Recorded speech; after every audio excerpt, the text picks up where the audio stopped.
Salut tout le monde, j'espère que vous allez bien. On se retrouve aujourd'hui pour une nouvelle vidéo qui va mettre en lumière une voiture italienne. Cette fois-ci, le moteur V12 se trouve à l'avant. C'est la 575M Maranello.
La 575 représente le sommet de la gamme de Ferrari à sa sortie.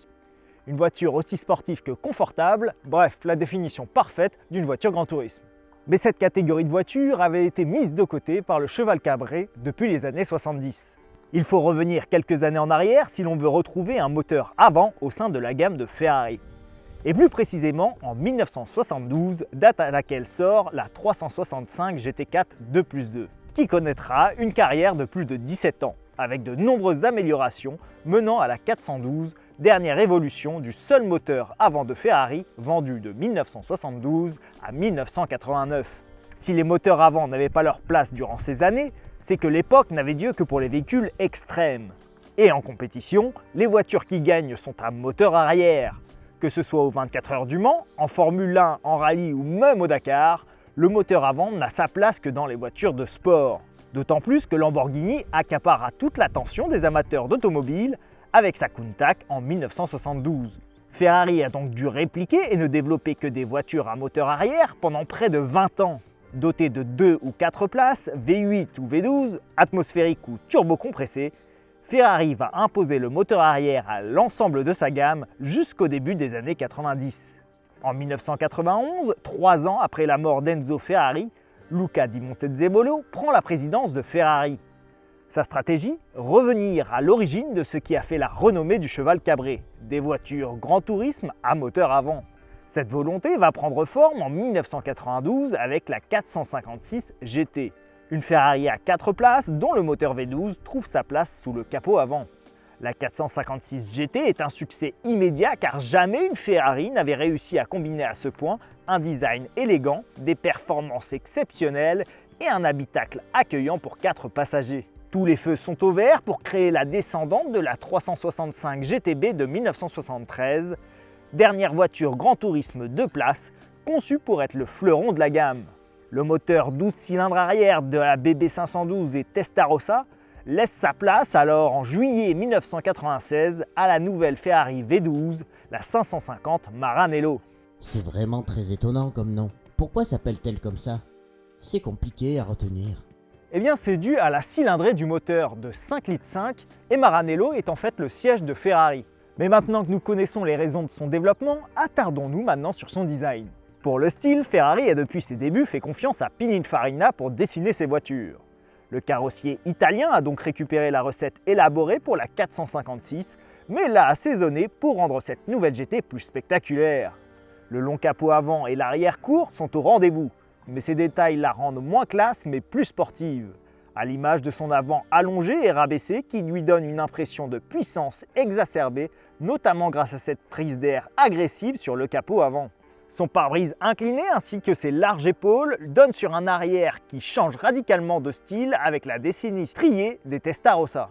À l'avant, les feux se transforment aussi et font disparaître les pop-up égérie des années 80 pour venir s'incorporer dans la carrosserie, protégée par une bulle de verre. Toutefois, le véhicule fait également un clin d'œil rétro à d'anciens modèles classiques, avec par exemple ses doubles fentes d'évacuation d'air situées sur les ailes avant, semblables à celles des 250 GTO et 275 GTB des années 60. L'arrière, lui, se contente d'être plus sobre, avec ses doubles optiques rondes en symétrie avec les doubles sorties d'échappement. Le léger béquet intégré à la carrosserie est à l'image de l'ensemble de la voiture. Ça respire le sport, certes, mais tout en sobriété, sans exagération. Un dessin qui restera d'actualité 10 années de suite jusqu'à la sortie de son évolution, la 575, en 2002. Mais pourquoi Ferrari a vendu la même voiture et juste changé le nom au bout de 10 ans? Eh bien, pour développer un modèle, cela coûte extrêmement cher.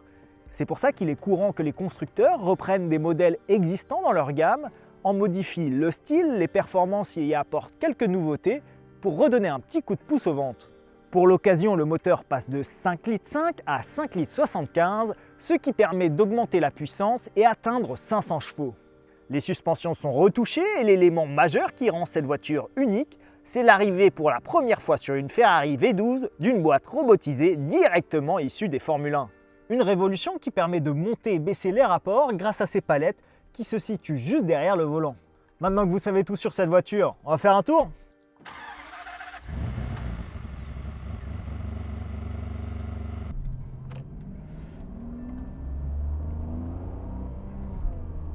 Bon alors, on se retrouve au volant de cette 575 M Maranello. Bon déjà c'est une chance d'être dans une Ferrari. Bon déjà c'est assez spectaculaire de se retrouver avec un volant avec le petit écusson Ferrari, le cheval cabré bien jaune là qui nous excite les papilles. Bon, contre toute attente, la voiture elle est plutôt fine et élancée, mais comme on a la boîte de vitesse qui est au milieu entre les deux passagers, en fait l'habitacle est plutôt large. C'est vraiment une voiture grand tourisme, hein. Il y a de la place dans le coffre pour mettre les bagages. La voiture est quand même relativement confortable. Même si les sièges sont un peu fermes, la voiture est quand même relativement souple. Donc on peut voyager assez facilement. Bon, on va essayer d'accélérer un peu pour voir ce que ça donne.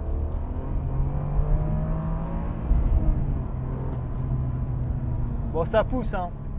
On n'entend pas énormément le moteur, mais ça fait comme une arbalète, une flèche. On sent que tu as quand même un V12 devant qui t'emmène dans le siège à l'arrière. Bon, alors là, on va faire une petite insertion. On est en deuxième, on accélère. Wow! Bon, ça pousse, hein. Bon, on va pas taper dans la voiture parce que c'est une voiture qui est en vente ce week-end chez Agut. Donc on prend bien soin de la voiture. Déjà, on remercie le propriétaire de nous avoir laissé la conduire. Par contre, il commence à vraiment faire chaud dans la voiture. On a fait 2-3 accélérations. On sent que le moteur à l'avant, il te balance toute la calorie qu'il a consommée. Si vous aussi vous voulez connaître l'histoire de votre voiture, n'hésitez pas à m'envoyer un petit message sur mon compte Instagram. On dédiera une vidéo spéciale à votre véhicule. Merci d'avoir regardé cette vidéo, on se retrouve au prochain épisode. On va profiter du petit tunnel pour faire une dernière accélération.